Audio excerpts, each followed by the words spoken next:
This is India's #1 news network, and you're watching News 9. English news as it should be.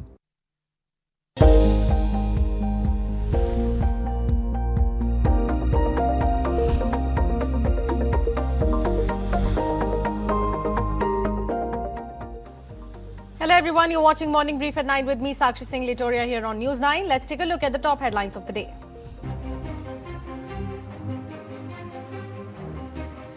US President Donald Trump says Prime Minister Narendra Modi not that happy over US tariffs, including 25% on Russian oil imports.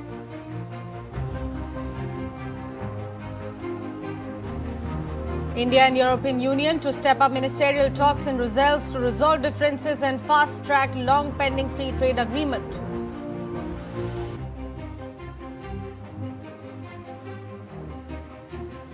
New Zealand's Prime Minister Christopher Luxon says India free trade agreement will boost exports, jobs and long-term growth for both the countries.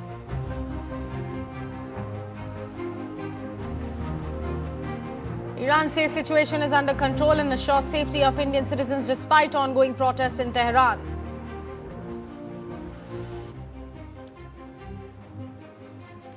Gold and silver surge to fresh highs as weaker dollar, rate cut hopes and geopolitical tensions fuel safe haven demand.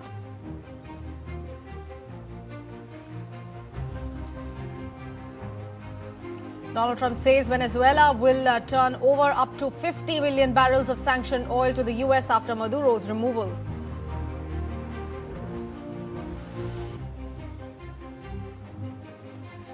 United States backs coalition of Ukraine allies in pledging blinding security guarantees if Russia attacks again.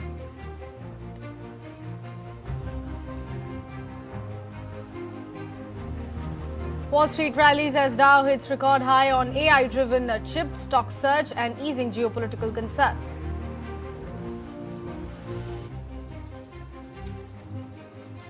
Porsche and Volkswagen recall over 500,000 vehicles in the US over rear-view mirror safety defect.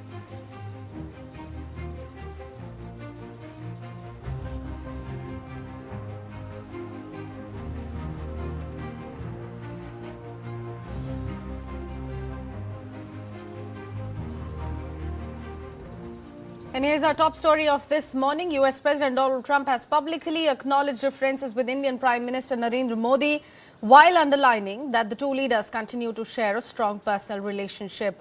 Donald Trump said the Indian Prime Minister is not pleased with Washington's decision to impose steep tariffs on Indian exports, a move the US has linked to New Delhi's continued purchase of Russian oil.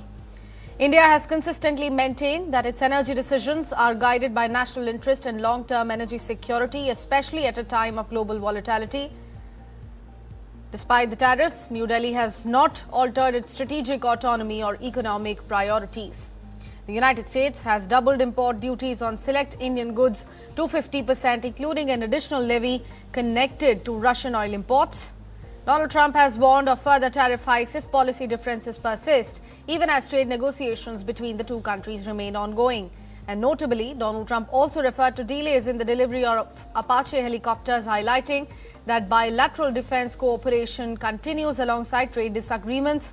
The comments come at a time when India and the US remain key strategic partners, navigating differences while keeping long-term geopolitical alignment firmly in view.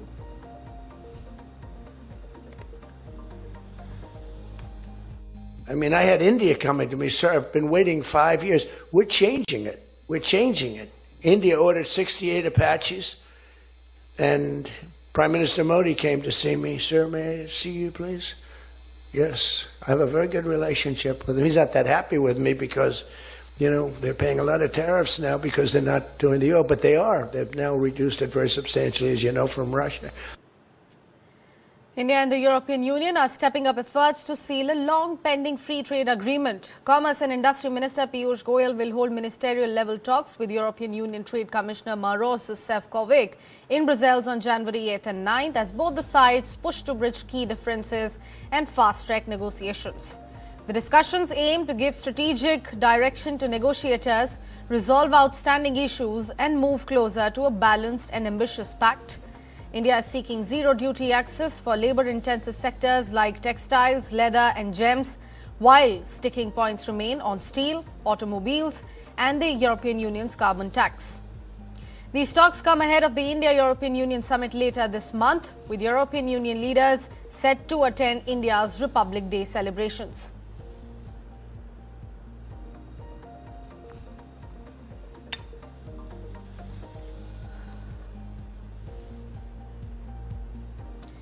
New Zealand Prime Minister Christopher Luxon has hailed the newly finalised free trade agreement with India as a major boost for exports, jobs and incomes. Luxon said the pact will open doors for New Zealand's farmers, growers and businesses, calling it a landmark deal with the world's fastest growing major economy. The India-New Zealand FTA is expected to come into force in 7 to 8 months and includes commitments to improve market access and drive investment flows, with foreign direct investment estimated at about $20 billion over the next 15 years. Prime Minister Narendra Modi and Luxon confirmed the deal after talks last month, marking India's third FTA in recent months. And for India, the pact also offers diversification opportunities in Oceania at a time of rising trade pressures elsewhere. New Zealand has now concluded a free trade agreement with India. This is a landmark deal with the world's largest country and the world's fastest growing big economy that will create opportunities for jobs, exports and growth for all New Zealanders. From day one, this government has worked incredibly hard to prioritise and invest in our relationship with India. The engagement has been intensive. The result is a high quality trade agreement with a trusted partner that will deliver deep and lasting benefits for New Zealand. This government is fixing the basics and building the future, and a key part of that plan is driving economic growth. A growing economy means more opportunities right here at home. It means jobs, it means higher wages, it means that we can deliver more roads, schools and hospitals and have better, more responsive public services. Iran has assured India that the safety of Indian citizens and interest in the country is not under threat, even as protests continue in the capital city of Tehran. Iran's ambassador Mohammad Fathali said the situation is under control and public order is also being maintained. His remarks come a day after India's External Affairs Ministry issued a travel advisory urging nationals living in Iran to exercise caution as the situation remains volatile. The unrest, which began in Tehran on December 28 amid economic distress, has intensified in recent days. The Iranian envoy said diplomatic, economic and consular activities are functioning normally, adding that there is no specific threat to Indian citizens living in Iran.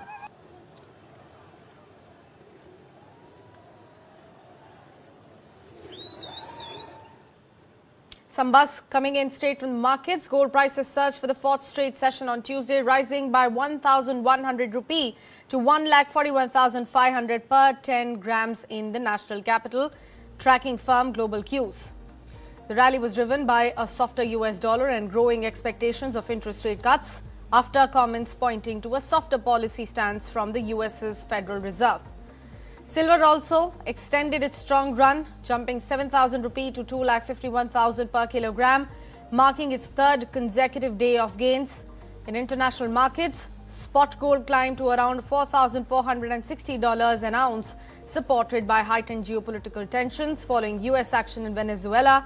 Analysts say bullion prices are hovering near record highs and could climb further if global risk intensify or expectations of aggressive US rate cuts strengthen.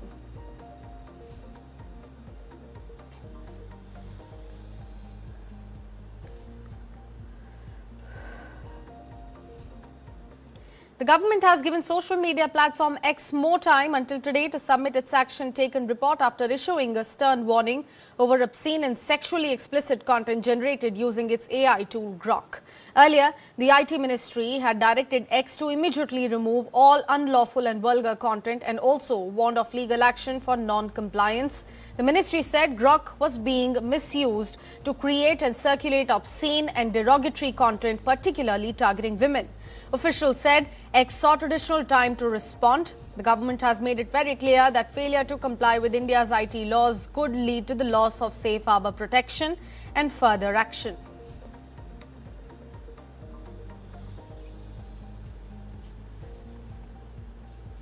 With that, it's time for a quick commercial break. Do stay with us. We'll come right back.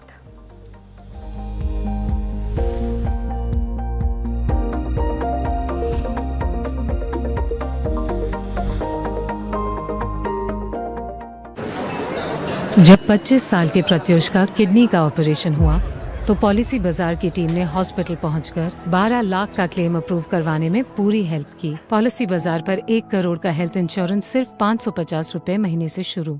2026, take notes. Manifesting. For my little Miss Sunshine, tickles and giggles. Also wanna be a biker chick this time. And dear 2026, only love for my people and myself. To manifest my best life, nature's cosmic energy. Now mine, natural diamond intention pendants. पढ़ता है, खेलता है, झूलता उछलता है, दौड़ता कभी कभी दौड़ कराता है, आगे आगे बढ़ता है इंडिया, अमूल दूध पीता है India.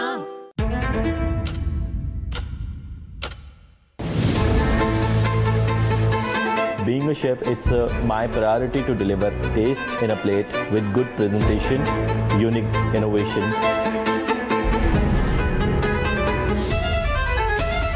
You need to explore, you need to experiment. You observe the people, make them happy, make them feel happy, and in the end you are smiling. That's the most important thing.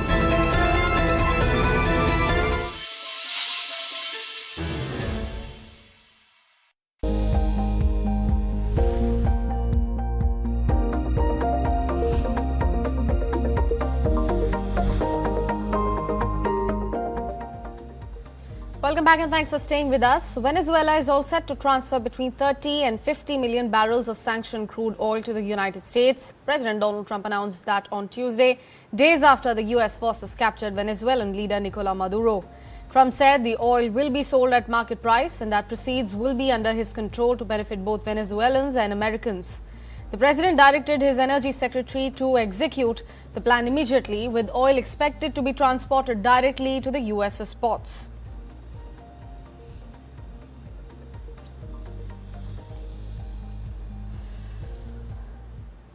Meanwhile, Canadian Prime Minister Mark Carney says Canadian oil will remain competitive even if Venezuela boosts its crude output following recent geopolitical developments. Carney also said that Canadian crude is attractive because it is considered low risk and low cost, backed by stable governance and potential carbon capture projects in Alberta. Let's listen in. From our perspective, the removal of an illegitimate, corrupt, repressive government or leader, Mr. Maduro, is welcome news. It creates the possibility for democratic transition in Venezuela. We very much support that. We're available to support that, and we urge that to happen in a peaceful transition. And that's the best prospect for greater prosperity for the Venezuelan people and to respect the will of the Venezuelan people. The Canadian oil will be competitive because it is low risk, clearly low risk, low cost, the marginal costs. There's been huge progress in getting down the costs, and low carbon, which is what the Pathways project, carbon capture, will bring. And that makes Canadian oil competitive for the medium and long term. US President Donald Trump has once again said the United States need Greenland for national security, appointing a special envoy to lead these efforts. The remarks have triggered strong pushback from Denmark and Greenland, both rejecting any move to take control of the Arctic island. So why is Trump pushing for Greenland? This report will tell you more about it. Take a look. President Donald Trump reasserted in the new year that the United States wants Greenland. We need Greenland from a national security situation. Trump said a newly appointed special envoy would lead the charge, drawing sharp criticism from Denmark and Greenland. Let's take a look at why Trump is interested in the vast Arctic territory. Greenland is strategically significant for the US military. The shortest route from Europe to North America runs through it. The US has said it wants to expand its existing military presence on the island. That includes placing radars to watch waters in the region used by Russian Navy vessels and nuclear submarines. Right now, Greenland is covered with Russian and Chinese ships all over the place. Shipping data show most Chinese and Russian activity in the Arctic is in waters near Russia. But more broadly, the Arctic is becoming more militarized, with NATO states, China and Russia all expanding activity there. The island is also rich in minerals, oil and natural gas, though development has been slow and mining has seen very limited US investment. Legally, Greenland is a territory of Denmark, which is a NATO member. In 2009, it was granted broad self-governing autonomy. That includes the right to declare independence from Denmark through a referendum. Polls show most of Greenland's 57,000 inhabitants back independence, but many of them also fear a hasty move for independence could leave them worse off and expose the island to the US. The US military has a permanent presence in an airbase in northwest Greenland. In 1951, the US and Denmark made an agreement. It gave the US the right to move around freely and construct military bases on the island as long as Denmark and Greenland are notified. Trump offered to buy the island during his first presidential term, a move Danish Prime Minister Mette Frederiksen called absurd. In late 2025, Trump named a special envoy to Greenland, Louisiana Governor Jeff Landry, who publicly backs the idea of the island becoming part of the US. Frederiksen has since said Denmark wants to continue being a good ally of the US, while also saying that Trump's threats should be taken seriously. In a joint statement pushing back on Trump, she and Greenland's Prime Minister Jens Frederik Nielsen said Greenland belongs to Greenlanders, saying, quote, "You cannot annex another country, not even with an argument about international security." Meanwhile, European leaders have rallied behind Greenland after US President Donald Trump renewed talk of taking control of the Arctic island. Leaders from France, Britain, Germany and others said Greenland belongs to its people and its future can only be decided by Denmark and Greenland. European leaders rallied behind Greenland on Tuesday following a renewed threat by US President Donald Trump to take over the Danish territory. Polish Prime Minister Donald Tusk told reporters in Warsaw that Denmark can count on European solidarity over Greenland, and said no NATO member should threaten or attack another. A joint statement issued by the leaders of France, Britain, Germany, Italy, Poland, Spain, and Denmark the same day said, "It is for Denmark and Greenland, and them only, to decide on matters concerning Denmark and Greenland." Trump has in recent days repeated that he wants to gain control of the Arctic island. He first voiced the idea in 2019 during his first presidency, arguing it is vital for the US military and that Denmark has not done enough to protect it. White House Deputy Chief of Staff Stephen Miller on Monday dismissed concerns about Danish sovereignty. He told CNN, quote, "You can talk all you want about international niceties and everything else, but we live in a world, in the real world, that is governed by strength, that is governed by force, that is governed by power."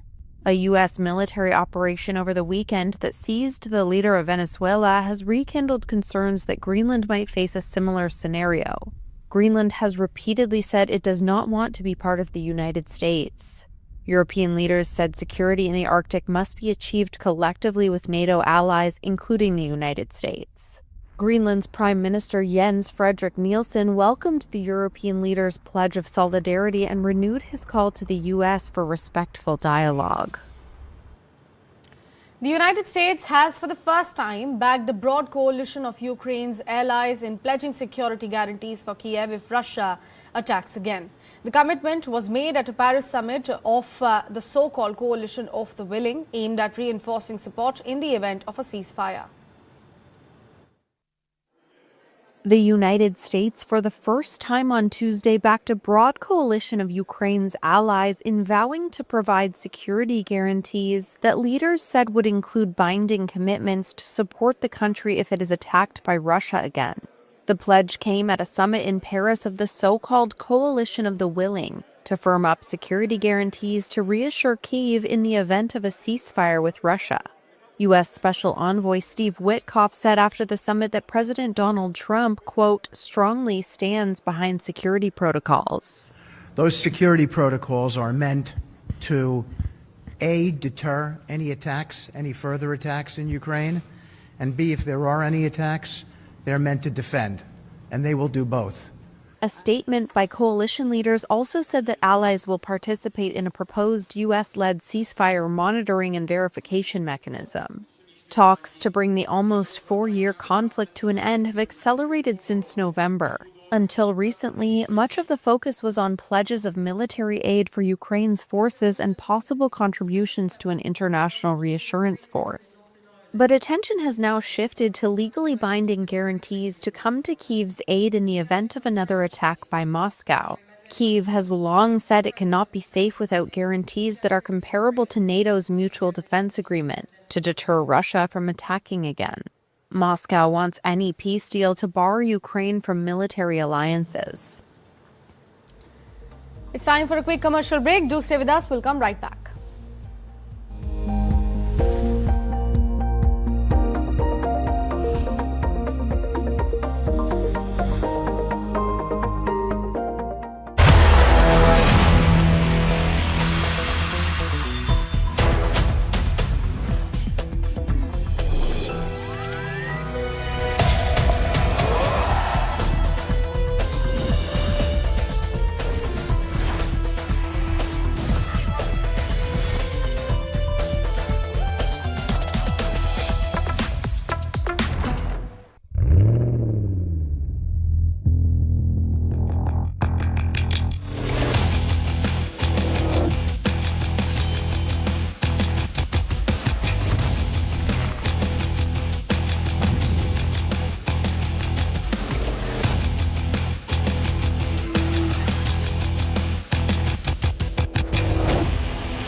उछलता है दौड़ता कभी कभी दौड़ कराता है आगे आगे बढ़ता है इंडिया अमूल दूध पीता है India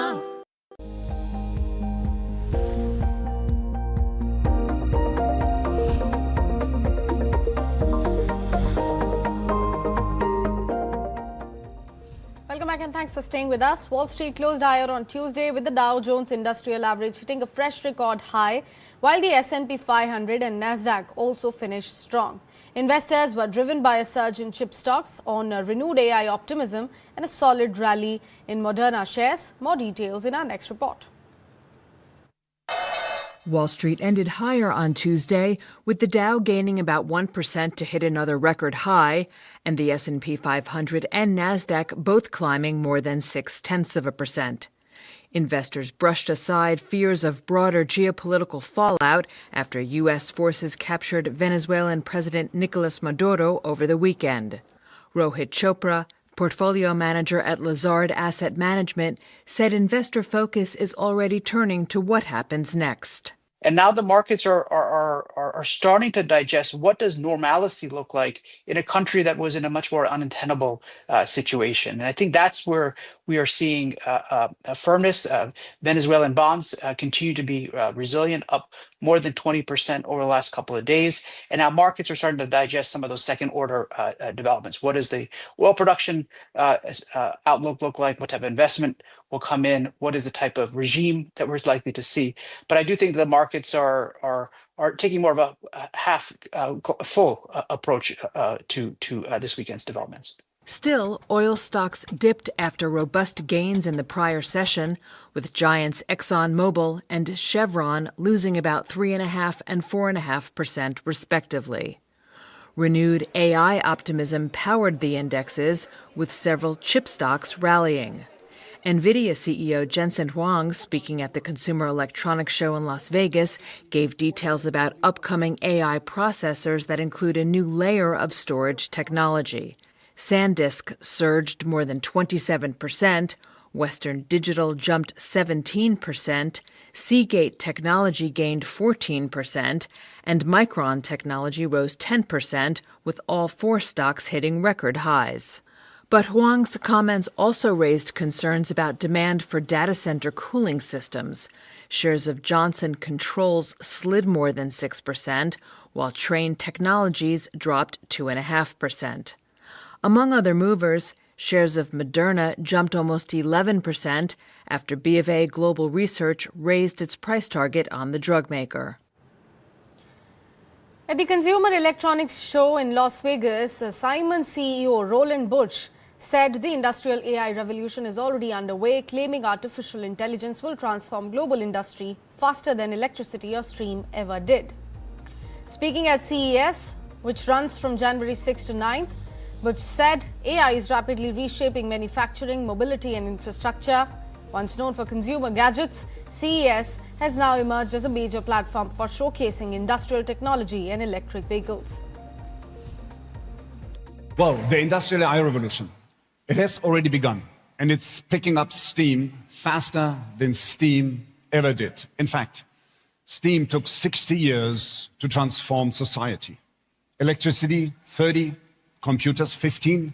For AI, we're looking at 7 years or less before intelligence is embedded in the system we rely on every day. When a breakthrough innovation becomes a real-world essential, and a general-purpose technology becomes the invisible fabric of our lives, that's when we'll know that we have scaled AI in the real world and realized its potentials. Porsche and its parent company Volkswagen are recalling more than 500,000 vehicles in the United States due to problems with rear-view mirrors. The U.S. National Highway Traffic Safety Administration announced the latest recalls on Tuesday. Volkswagen Group of America, including its Audi subsidiary, is recalling over 356,000 vehicles, raising fresh concerns over vehicle safety and quality controls across the group. Problems with the rear-view mirror have forced Porsche and now parent company Volkswagen to recall over 500,000 vehicles collectively in the US. The US National Highway Traffic Safety Administration announced the latest round of measures on Tuesday.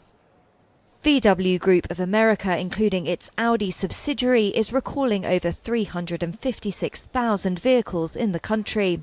The NHTSA said it's due to a software error that can lead to problems displaying the rear-view camera image. VW recorded annual sales in the US market of almost 380,000 units in 2024. It did not immediately respond to a request for comment. Last week, the German auto group's luxury subsidiary Porsche said it would recall over 173,000 vehicles in the US, also due to a rear-view camera problem. It's one of the largest single safety recalls issued by Porsche Cars North America in recent years. The agency said the VW recall affects certain models from 2019 to 2026, with dealers to update the software free of charge. From robots stealing the spotlight in Las Vegas to an electric boat making waves, it's been a big week in technology, and this is Tech Weekly. Take a look. From a busy week in Las Vegas for tech giants to an electric boat making waves, this is Tech Weekly. Hyundai-owned Boston Dynamics debuted its next-generation Atlas humanoid robot at the Consumer Electronics Show in Las Vegas. Atlas features human-scale hands with tactile sensing, and Hyundai says it can lift up to 50 kilos or 110 pounds. The robot can operate autonomously and is designed for industrial environments with temperatures as low as -20 degrees Celsius. Hyundai plans to deploy humanoid robots at its US factory in Georgia from 2028. Zachary Jakowski is general manager of Atlas Boston Dynamics. So as you can see, Atlas here has joints that can move 360 degrees. This lets Atlas move even more efficiently than humans, particularly in manufacturing environments where every second counts. NVIDIA's next generation of chips will be 5 times stronger for AI computing than previous models. That was the word from company CEO Jensen Huang at CES. He said the chips are already in full production and due to launch later this year. It comes with NVIDIA facing growing competition from rivals and its own customers. One of those competitors is Advanced Micro Devices. The firm's CEO Lisa Su also showed off AMD's latest chips at the CES event. The semiconductors power data center racks AMD sells to firms like OpenAI. Danish toy maker Lego was also in Las Vegas to promote its new smart brick. It's shaped like a regular Lego brick and can be used with existing sets, but it interacts with other bricks and tags to produce sound and reaction using a range of features like sensors and a built-in microphone. Lego further said the launch includes smart minifigures which interact to unlock reactions and secret minigames. And an electric boat made by California-based startup Arc is making waves. Its makers believe it offers a future for water sports where it leaves nothing but a clean weight behind it and none of the fumes of gas boats. It was designed by a team of former Tesla and Rivian engineers who've bet the marine world is ready to go electric. But Arc's technology isn't cheap, and the sports EV boat starts at $268,000. That's all we have to pack it up on the show as of now. See you tomorrow with many more big developments.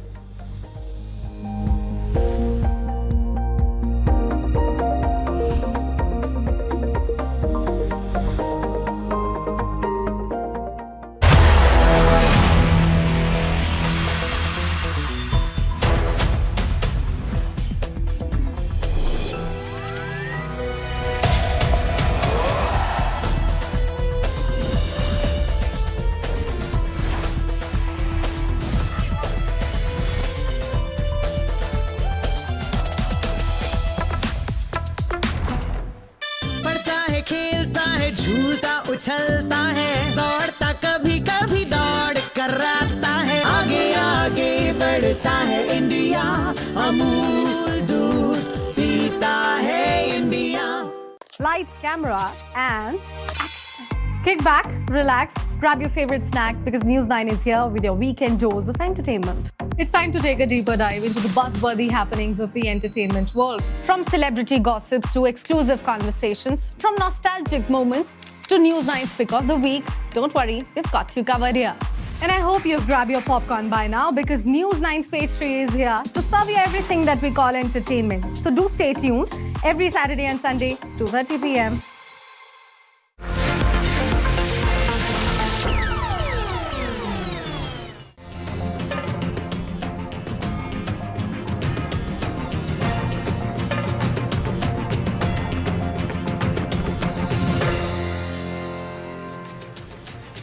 Let me take you through what's in store in the South Indian this Tuesday evening. Dravida Munnetra Kalagam's law and order excuse over Kartigai Deepam exposed in Tirupurakkundram.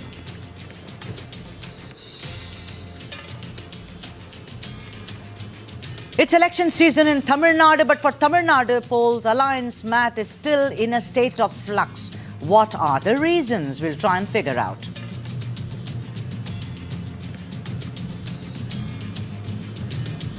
Arms Act cases surge in Karnataka within a year.